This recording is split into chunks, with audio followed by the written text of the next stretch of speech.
Welcome back, folks. This is episode 2 of 2 in our Vaccine Hesitancy series. Let's jump back in on the guys and see what's up. Yeah, I can understand how some people are unsure of getting the vaccine, and I can understand how, with all the various misinformation, how things can get pretty convoluted. Um, One bit of misinformation that's I keep hearing once in a while about vaccines in general is the myth that a vaccine can cause autism, which is completely not true. Um, there's even various links online, research and such, that does say that vaccines do not cause autism. And there's actually was an organization, Autism Speaks, Autism Speaks Canada. They're among the various disability groups that are calling for priority access for the COVID vaccine And to get to people on the autism spectrum.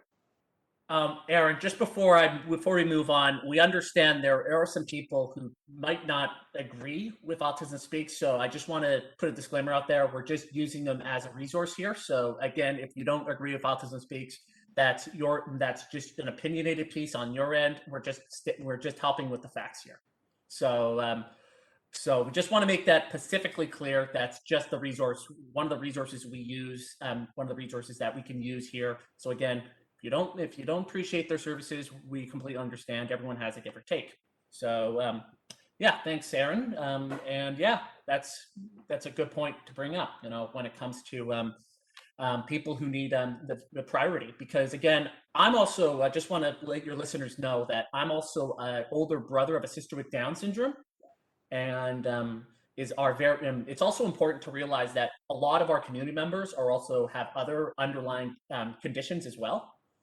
Are very so basically it's also I also have to factor in that I'm also an older brother of a sister with Down syndrome, and for them it's pretty different. It's also, you have to factor in people who have underlying conditions. So Aaron, I just want to ask you another question. How Sorry, do you before you do that, before you jump in there's something I want to just also quickly bring up. Okay, go ahead. Uh, Now, I don't remember the full name, but there's this organization called CASDA, that's CASDA. They've actually published on their website a navigation guide for COVID-19, and it covers various topics for either relating for a person on the spectrum, trying to get the information, or trying to get the information to a person on the spectrum. And I can't remember all the various topics on there, but from what I glimpsed, it actually looked pretty cool and informative. From when I last checked, it was last updated in April 2021. So I like to think that the information is fairly current. That's another great resource. So that is the Canadian CASDA. So sorry, I'm sorry if I get the organization name incorrectly. That is the Canadian Autism Spectrum Disorder Alliance, if I'm not mistaken. So feel free to check with them. They also are a great resource as well. Again, just another shout out to that organization. They're doing great things over there as well. So yeah. So so Kayla, going back to you for a second. Considering that you're also a sibling, so you and me both know that we also have younger siblings with other disabilities, because of course, I know you have a sibling with Down syndrome as well, and a lot of it is a lot of it you have to factor in, because they might have issues. So how did you factor that in when you had to deal with that, sort of like what I had to go through as well? Um, well, I was really lucky in that me and my brother both got on a list for highly vulnerable individuals. So we were able to get our vaccines earlier than other people our age, um, which was really helpful. But for the most part, living with, well, I have my younger brother who, because he has Down syndrome, is um, immune compromised, and my grandma lives with us, so I had to be really careful for both of them and for myself too, because of my asthma. Um, so mostly in the beginning, I just tried to stay home as much as possible and do my part to keep everything clean and um, go shopping as few times as possible. Totally, I hear you. Yeah, so especially with vaccine hesitancy, we have to remember that it can be rather complex, but it's also quite natural to keep in mind. It doesn't hurt that talking with people about it, try to express the concerns and try to keep an open mind for sure. So Kayla, Lucas, how would you suggest how to try to get people on board on getting vaccines? I'll let Kayla answer this one first because, again, I want to make sure we're having an open dialogue here. So, Kayla, take it away. Um, well, I've seen a few really good COVID commercials that I think we need to have more like them. Because a lot of them are just like somebody talking at you about COVID, but I've seen a few really good ones that are like, here's where we used to be, and here's where we are now, and we all need to do our part so we can get back to that, and we need to take care of each other, kind of thing. And so I think if they had more of those to do with like getting the vaccine, it's like, we'd like you to get it because this is how we take care of each other. Um, I think that might reach some of the people who are really hesitant, because some of them are just thinking about it as for themselves. And if you switched it around, it might speak to them differently. Yeah, I just kind of want to bring up, I heard of this recently, but there has been described to me as the 5 C's of vaccine hesitancy. Uh, Oh, yeah, so one would be confidence. So this relates to the level of trust in the effectiveness and safety of the vaccine. There is complacency, which is the perception that risks are low and shots aren't necessary. Convenience, which is related to the availability and price of the vaccine. There is circulation. Trying to remember what that is supposed to represent. Hold on. Oh, yes, the accessibility of getting the vaccine. And then there is collective responsibilities, which is, let's see here from my notes. Individual engagement for the greater good. Can't remember who said this, but good wording, I think. I honestly, Aaron, I absolutely agree because it really just feels like it's more of a nice way of saying, hey, you're just doing all these stuff. I understand there are people who are still hesitant, but I mean, we also have to remember some people cannot get the vaccine because of underlying medical conditions. So we cannot understate there are two different people who are in this group. So we cannot make sure we have to make sure that some people cannot get it because of underlying health conditions. So we will not be in that group. We'll not be explaining about that.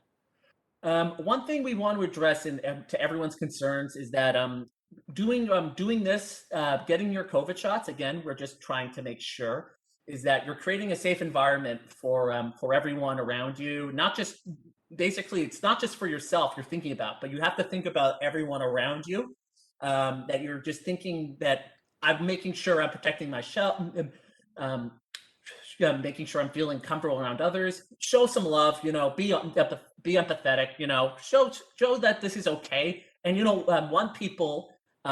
many people have done this, and I think this is a great way to showcase that this is a good thing. Is share what your vaccine experience is. A lot of people have been sharing this information on social media, which has been fantastic, gets the word out. So feel free to share your vaccine experience. And of course, we'd love to listen to your opinions as well and see how it went for you. And one thing is to avoid judgment. So don't criticize people too much especially if they're trying to get their COVID shot, because obviously things have hampered them. Some people might, like I was mentioning prior, they cannot get it under certain circumstances. Either they've had a prior allergic reaction with a prior shot, or with another shot like the flu shot or anything like that, or an underlying health thing. And yeah, that's pretty much a way to look at it. So we're coming to the end of our podcast here today. Do we have any last words, everybody? Definitely keep in mind when it comes to vaccines is it's meant to protect not just yourself, but your loved ones, whether it be your parents, your siblings, maybe your grandparents, your uncles, your aunts, your friends, your coworkers, your teachers, your neighbors. We all want to be able to hang out with the people that we care for. And until we're able to get a handle on this pandemic, it's going to be a very delayed process. And I can understand for those who can't get vaccines due to medical issues. I just hope that everyone will consider getting the vaccine if they haven't already, if they are able to. I did it because I'd like to be able to go and visit my grandmother and give her hugs and such, as well as my mother, who I still live with, and she has a medical issue where she would be more compromised if she got COVID, or even worse cases, I end up getting it and passing it to her, because I'm more out in the world because of the jobs that I do, because I'm more around people than she is. So I'm more at risk to bring it home and passing it to her. So that's why I got the vaccine, is that it helps reduce my risk of doing that and bringing it home to my family. Kayla, just want to bring up, why did you get vaccinated? I got vaccinated because I wanted to be able to protect my brother and my grandma, and also feel like I could have a little bit more freedom to go out and do things and still be able to protect them. And then to finish things off, the reason I actually got vaccinated, I can confirm to the listeners out there, my whole household is fully vaxxed. So we're okay. My whole family. I've had every one of my cousins that I know of has been vaxxed. And the reason I want to go do things is I want to get back to the things I love doing. Is get back to my full work schedule, get back to everything. And get back to the status quo, things before COVID, get back to the things we love doing so much, because that's what this vaccine is supposed to be doing, is getting us back to reality. So I guess we can call it here. That is it for our podcast today. Aaron, Kayla, it was great to talk to you guys and take you both about this topic. And of course, if for any listeners out there who are interested in learning more, listening to us, we also are on all major podcast platforms. So feel free to listen to us, and don't hesitate to contact us if you have any other questions, concerns, or maybe even a topic that we might even want to discuss down the road.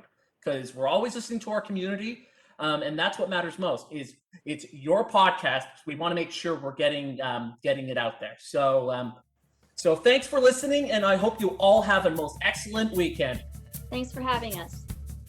This has been our COVID Vaccine Hesitancy series. We really appreciate you listening, and as always, we would love to hear from you. Please visit us at www.voicesofautism.com or send us an email at voa@pacificautismfamily.com. We hope to see you next week. Thanks for listening.